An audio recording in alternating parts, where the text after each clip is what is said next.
Hey guys, welcome to episode 3 of Dragon Ball Super Review, entitled Beerus Dreamies. Of course, the episode isn't actually called Beerus Dreamies, but, you know, Beerus is a cat, Dreamies are cat treats, it just kind of worked.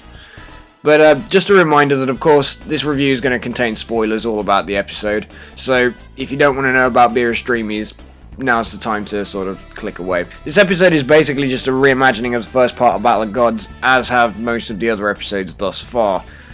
It's going to be for the foreseeable future, let's be honest, because the only problem is when they're retelling an arc that was in a movie, there's just so much ground that was rushed in the movie that they've got the ability to pad out for the series.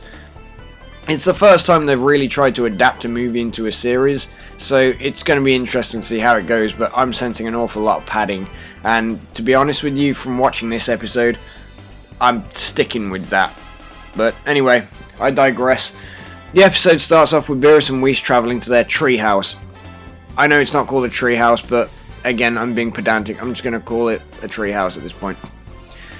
It starts off and we have the Kais worrying about Beerus waking up and destroying stuff. Of course, he's the god of destruction. Were they expecting something else? At this point, the Kais only seem like they're there to worry about things, just to sort of build up a bit of tension about somebody. I mean, like, I'm sort of getting the idea that if Kibito burnt his toast or something, he'd be shitting a brick up there, and be telling Kaio-sama about it, and everybody and their mom would know about it, so... Something worth mentioning is it does go into the idea that the Kaios are the gods of creation, and Beerus is that of the destruction.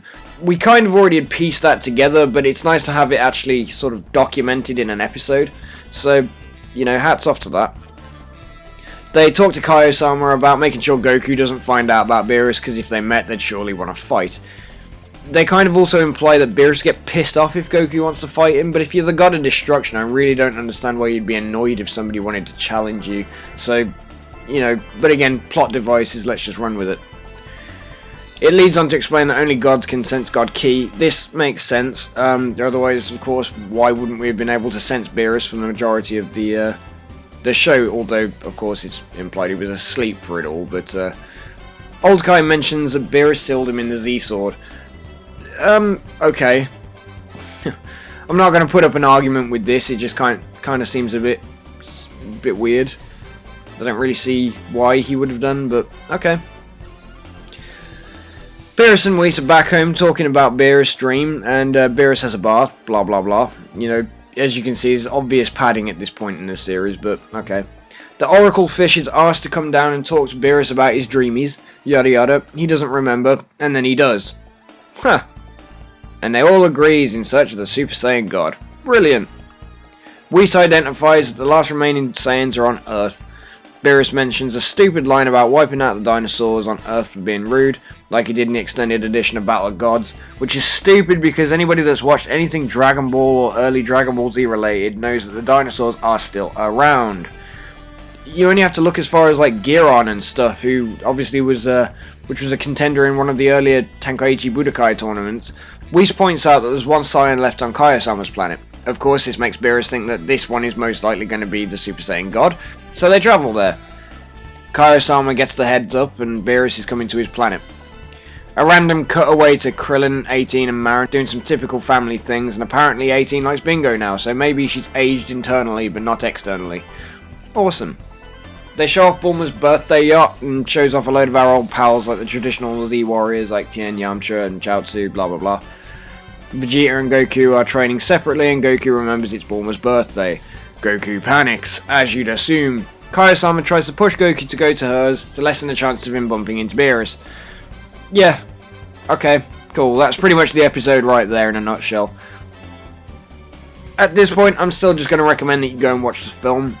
And then, like, you know, because if you buy the Dragon Ball Super series on DVD or Blu-ray, but you've also got Battle of Gods on DVD or Blu-ray, which one are you going to watch first? I mean, surely you're just going to save yourself a load of time, just bung the DVD of the movie in, watch it with all the nice animation, with all the money that's been put into it, and then just carry on from Super. There's going to be a couple of plot inconsistencies, because the things that are canonical for Dragon Ball Super aren't necessarily going to be canonical for the movie, because of course they're playing around with their own canons at this point. But you know, the animation in this episode was nice for the most part. A couple revisits to the Dragon Ball animation with Goku and Cell. Which brings me to ask, how in the blue hell has Kaio-sama got his planetoid back? I mean, I'm assuming you wished for one.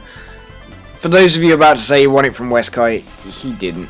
Let's not go into that, but no, he didn't. But yeah, a little bored of how long it's all taken to kick in, as we've already seen this in the movie. It just feels really filled in and padded. It's a bit boring at this point. I'm not excited for the next episode. Of course I'm going to watch it, because I'm being me, but if it was somebody else who'd never watched Dragon Ball before, I really think they'd have turned it off by now. But, again.